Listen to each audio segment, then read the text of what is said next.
5%. Yes. Alpha also 5%, beta also 5%. Yes. So all of you must understand what is hypothesis testing that has been taught to you now. You must understand sampling risk. Sampling risk is the amount what you fix. When you say alpha equal to 5%, that is sampling risk. But what you actually commit is called error. See, risk and error, there is a difference. Hope all of you understand, isn't it? Risk is what is expected. Error is what has happened. All right? Then null hypothesis, null hypothesis, alternate hypothesis, alpha also, Am I right? What is alpha? Level of significance. Still, you have to understand one more tool called p-value. Very, very important tool. In my opinion, 90% of the green belts and black belts in the market do not know what this p-value is. You need to be on the other side, right? The 5% of the green belts and black belts in the market who thoroughly knows what p-value says, and then how to select the hypothesis testing, right?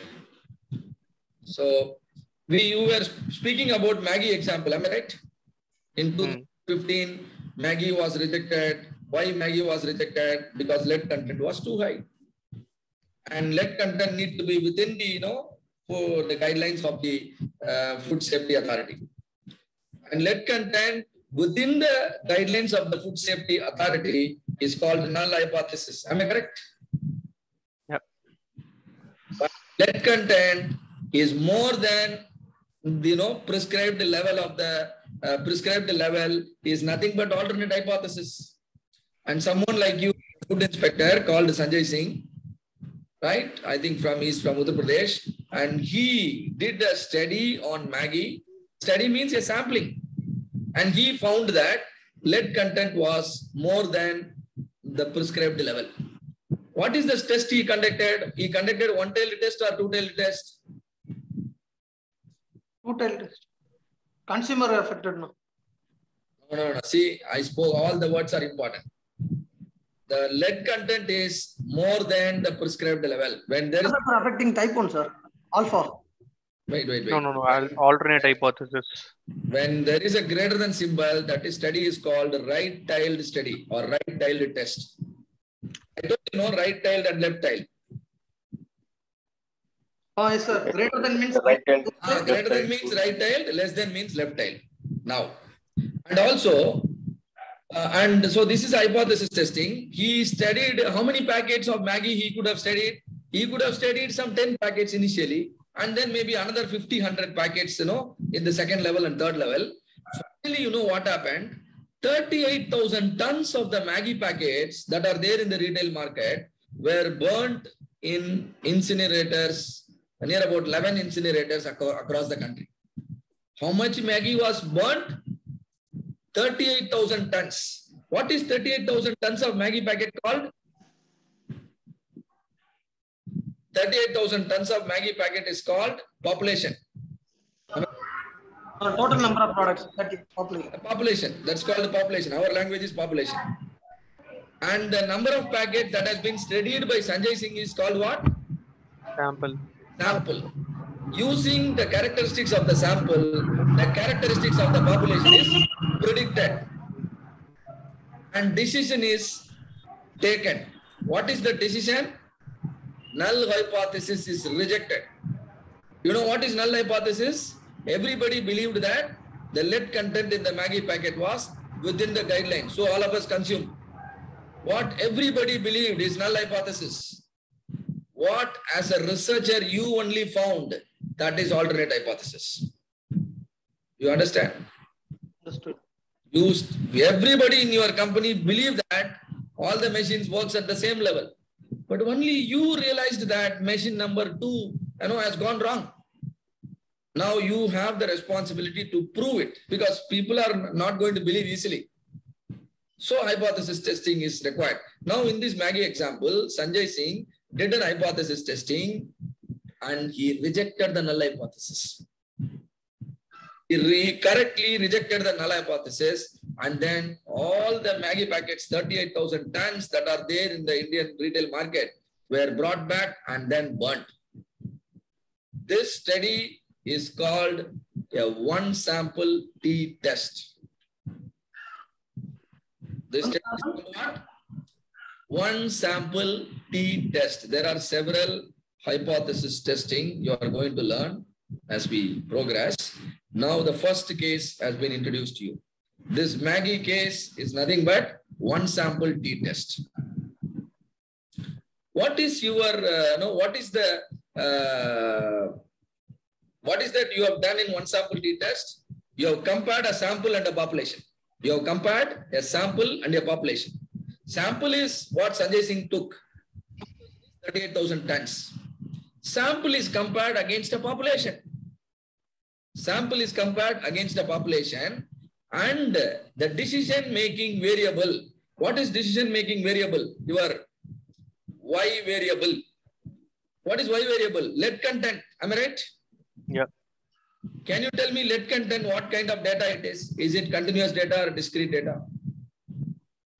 Continuous data. So, t-test should be used for continuous data. For comparing a sample with a population. For comparing a sample with a population. Now the population is an unknown population. Population is an unknown population because Maggie was manufactured inside Nestle India factory. Am I right? Sanjay Singh is not part of Nestle India. Am I correct? Yeah. No. Sanjay Singh was not given access to the population, but still Sanjay Singh managed to understand the population only referring to the sample. Am I right? Correct. Right. When sample is an unknown population, when sample parameter, when a sample represents an unknown population, when population parameters are not known, your hypothesis testing should be one sample t-test only. Sir, 1 second, tell me, sir, that one. When population parameters are not known, we call it unknown population.